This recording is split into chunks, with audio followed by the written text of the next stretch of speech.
Mm-hmm. But Hamas uses the confusion of not obeying and flouting every law of war inside Gaza as Hezbollah do inside Lebanon. Right. Partly because of the discrepancy in firepower. I mean, that I'm not defending it. I'm just saying they use every single awful thing they can find to fight against a vastly superior. Yeah, and I mean, here's an idea. How about not starting wars endlessly against your neighbor? Well, do you understand why? Yes, I do understand why. And what do you make of that fundamental, the deepest argument here, which is, I'll quote Ben Gurion for you because I thought it'd be.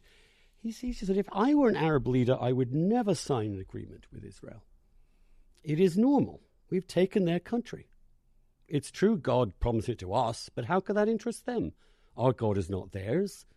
There's been anti-Semitism, the Nazis, Hitler, Auschwitz, but what was that their fault? They see but one thing: we have come and we have stolen their country. Why would they accept that? Well, wasn't he right? Isn't there an obvious truth there? No, the obvious. Why would they not have been incensed that a country their own land was taken from them by?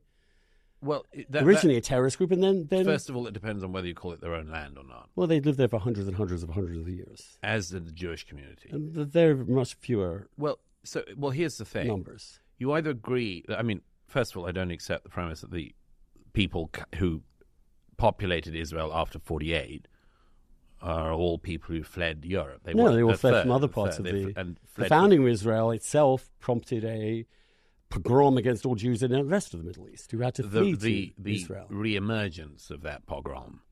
Sure. I mean, I mentioned near the beginning of the book the Farhud massacre in Iraq in the 40s, and that was way before the State of Israel was created or announced. The whole thing is a set of what-ifs, but let me just lay out one for you. What if the Arab leaders had agreed in 1948 to what the UN facilitated, which was the recreation of the State of Israel alongside the creation of another state for the Arabs?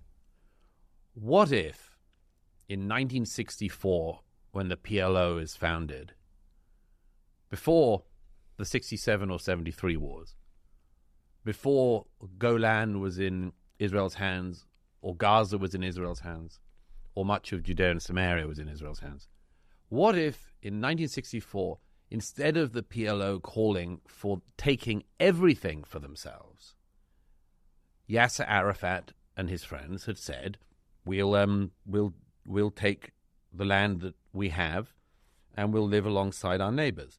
What if, when Bill Clinton offered them, as he said again in an interview just recently, he said, offered Yasser Arafat 99% of everything that he said he wanted, and he walked away? What if there is a price to pay for endlessly rejecting peace, endlessly starting wars, endlessly trying to annihilate your neighbor instead of living alongside them? I mean, sure, there are some crazy... There are deep grudges that people hold in all sorts of conflicts throughout the world, of some deep injustice they feel has been done to them. They will never give in.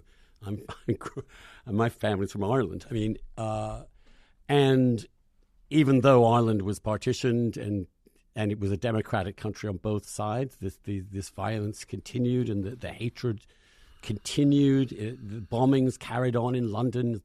Something that started in the 17th century essentially was continuing into the... So it's not grudges, and especially if people come into what you understand to be your country and taking it over. And again, with the Middle East, you also have Islam.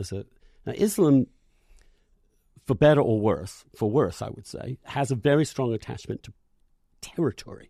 It believes it owns land, right? So my favorite Onion headline is actually from their World Centuries of News was, "War-weary Jews establish homeland between Syria, Lebanon, Jordan, and Egypt."